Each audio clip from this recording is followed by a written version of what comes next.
Is my spinal cord injury the best thing that ever happened to me? I heard this recently online, a young girl explaining how she thought it was the best thing that happened to her. And I thought it would be a good chance for me to introspect on whether I think that's true for me. Think that my spinal cord injury has brought me so many good things in my life. I don't think it's the best thing that's ever happened to me. Objectively, it kind of sucks because I've got paralysis from the waist down around about the T12 level. You know, I used to express myself very fluidly with my body, especially snowboarding. It was one of my passions. I used to love snowboarding, which I can no longer do, which is how I had my accident.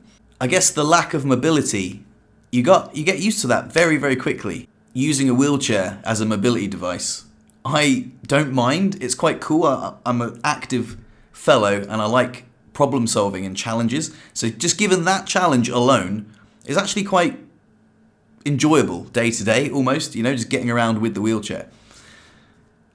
It kind of sucks long term that you have to do it all the time, but you know, learning that skill was really valuable. Like learning how to use a manual wheelchair in the way that I do was really quite a fun thing to happen, and I don't regret it at all. There are other complications with a spinal cord injury that do suck, like bladder control, bowel control, and sexual function are three that are things that are affected. Also spasms. I get spasms, which are very unpleasant. Probably my least favorite things are my leg spasms. I get incredible muscle tightness, and sometimes it feels like I have to wrestle with the bottom half of my body. When it comes to bladder control, I have to use intermittent catheters, so I have to stick a 30 centimeter tube up my willy every time to do a wee, and then it fills a little sack. But those things you get used to, like totally.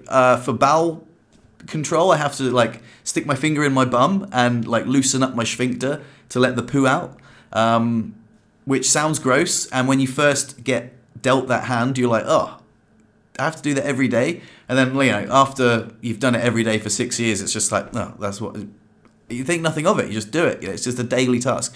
It's a new normal. So sexual function has been affected, but to be honest, I don't want this to sound like a brag, but like personally, I've hit the Goldilocks zone when it comes to sexual function. For me, I have a insanely satisfying sex life, and I can kind of like get like I can basically have multiple orgasms because I can't ejaculate, but I can feel these huge releases of pleasure, like when certain erogenous zones are caressed in the right way, and it's phenomenal, you know what I mean? But I don't want to brag. Like that's one of the things that over time, definitely a lot of time has passed for me to learn to use my body in that way. But yeah, sexual function is something that's if anything, it's probably got better since my injury, which is really cool. But I guess that's not maybe a typical thing to happen, but certainly it's very common. It's more common than you would think with people with paralysis. So that's pretty cool. But I think the best thing about my injury, the best thing to happen to me with a spinal cord injury was the people I met, the relationships I nurtured, and the love that I've been shown from friends, family, girlfriends. In particular, I've had like a lot of pretty like enriching relationships and friends. Like I've got some really good friends. Another thing that like people are really nice to me for some reason. And because of my injury, I think they just see that like everyone always offers to help me. Sometimes I hate it, you know, like opening a door for me. I'm like, I'm not royalty, mate. I can get through the door. You know what I mean? But it's nice that people are really nice to me all the time, which is something that, again, like never really happened before. I'm currently looking for a flat to live in. I put something on Facebook. It got shared like 40 times by the local community. 40 times. Like over, I don't know, I haven't checked. Like, that's the last time I checked. And I think it's because I'm in a wheelchair. I put a picture of me in the wheelchair being like, hey, I'm looking for a wheelchair accessible flat. And like, it just, yeah. I'm really humbled by people's niceness towards me. People think that you do amazing things when you're just doing mundane things. Like, look at him, he's doing his grocery shopping. What a bloody legend. Go on, my son. So you get a bit of cheerleading sometimes for like living a bit of a normal life, but that's pretty cool. But yeah, going back to the relationships, I think the best thing that happened since my injury is definitely the relationships I've had. The current relationship I'm in romantically with Chris is just phenomenal. We're just so in love. It's ridiculous. It's filthy. It's disgusting. It's sickening how much we are in love. That's so crazy. We made these cards completely separately, and yet they turned out so similar. Aren't we just the cutest? Mwah. Oh, happy Valentine's Day, my love. Happy Valentine's. It's beautiful. And yeah, the love I was shown after my injury from a previous partner, and just the love I was been shown by so many people, and then you're like, wow, like, you know, would I be able to reciprocate that love? And, you know, looking at yourself embarrassingly like, oh, you know, that's, you know, it's a lot of love that people are showing me. You know, am I capable of that? It's really nice. So that's like definitely one of the best things about the injury is just that personally I got a lot of love from people, and I still continue to get love from people, and I try and give that love back as well. So would I go back and change my injury if I could go back and have it not happen? I definitely wouldn't have that, because the things that I've got today I wouldn't have if it wasn't for my injury. They've all happened because I went through a period of personal growth that I wouldn't take back. You know, it's been a wild ride. And also, I think when people say my spinal cord injury is the best thing that's ever happened to them, is that people like to find meaning in their suffering. And I found a lot of meaning in my suffering, which is really cool actually, because I was so depressed that I was going to kill myself. Basically, it was my first winter after my accident, and just life was getting me down. Like the spotlight of rehab was sort of dimming, and life was just becoming like quite real, and the snow sucked, and it was Christmas time, and Christmas time is a terrible time to be depressed. I don't know why, but it was. And I was weaning off of morphine, so there could have been like some withdrawals, so there could have been some sort of chemical imbalances as well. But it was situational depression, you know, it was situational depression related to my injury. And then, you know, through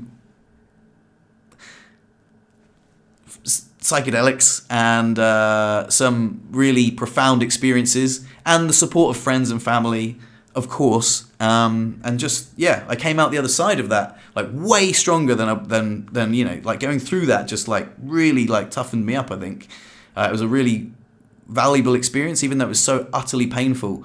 I wouldn't want to erase it from my past. It's part of me now. Sometimes it's difficult to think about, but yeah, I think just having that is a valuable experience that I kind of treasure in a weird way.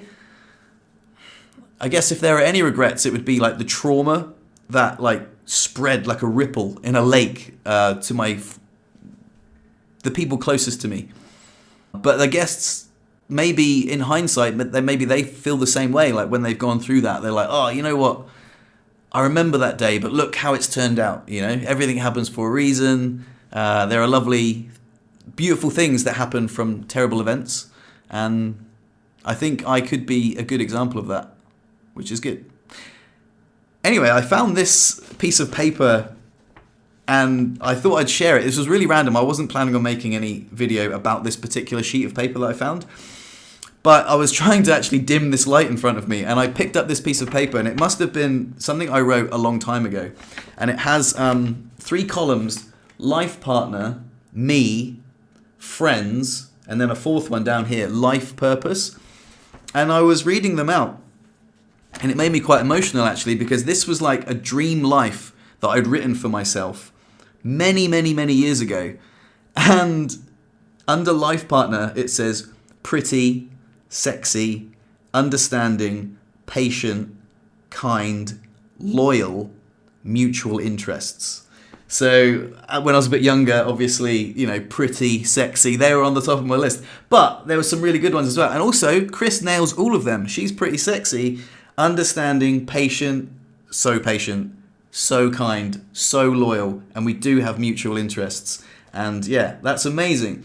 And then under the column for me is focused, intelligent, motivated, successful, happy, fun, and healthy. I mean, I reckon I could be more motivated, for sure. I do think I'm intelligent. I am focused when I'm at work and stuff. Successful? I think I'm definitely successful. Some people think of success as like business success, like, oh, he owns a business. That man is a successful man. But I think I'm successful because I am really happy quite a lot of the time. And I think that is way better than having loads of money, you know? So I think that makes me successful. Oh, and also happy. Yeah, I'm really happy. I think I'm fun and I'm healthy. I'm definitely healthy, apart from the obvious, you know? I'm like, you know, apart from skipping leg day, baby, I'm buff as fuck, you know? So, under friends, it says funny, happy, kind, inspirational, intelligent, and wise. And I've got some friends that tick all of those boxes. My friend Benji is such a good egg. I absolutely love him. He's very funny. He's very happy. He's very kind. He's very inspirational. He's very intelligent. He's very wise. He's very charming as well. He also has a big willy. Life purpose. Right, this is crazy. This made me like to create a beautiful, happy family. If you're watching, Chris, on the to-do list, we're going to make a family. A beautiful, happy family, nonetheless. To become an outstanding human. I don't know if I'm an outstanding human, but that's a lovely goal. That's a lovely life purpose, right? That's cool. To have a series of enriching relationships. I am very, very fortunate. My life has been full of enriching relationships. That's honestly, I couldn't have asked for more. Like, I've got a string of them. I feel like, friendships, romance. It's been great. I've been very, very lucky.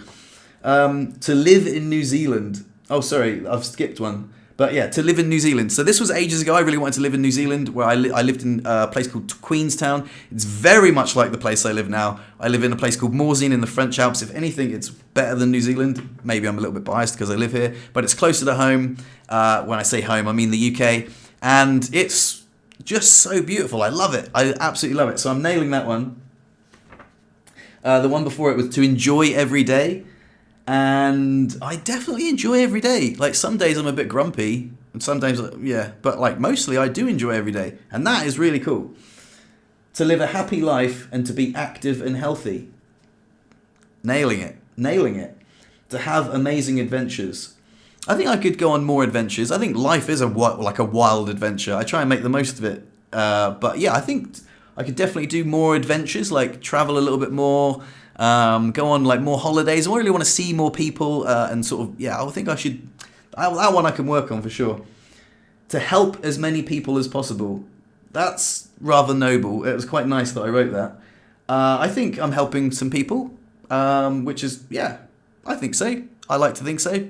I helped some woman today. She came in and wanted to pump up her tyres, so I let her use the air compressor out the back.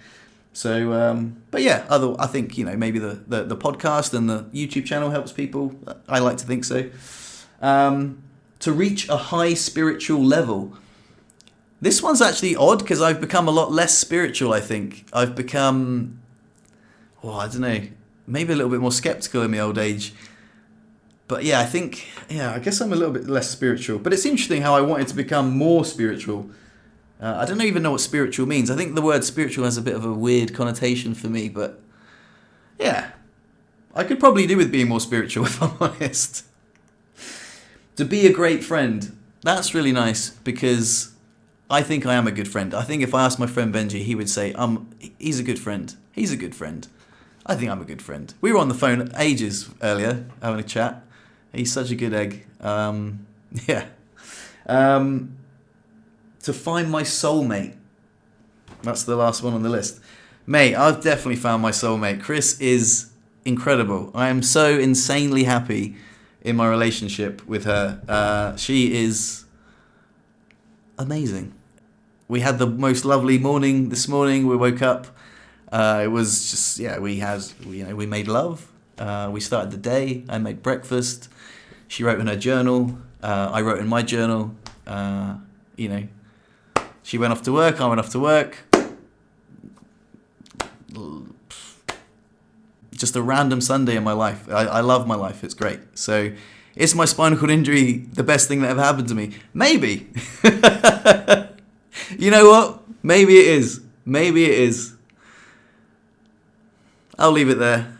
Thanks for listening, and I'll catch you in the next video. I appreciate your time.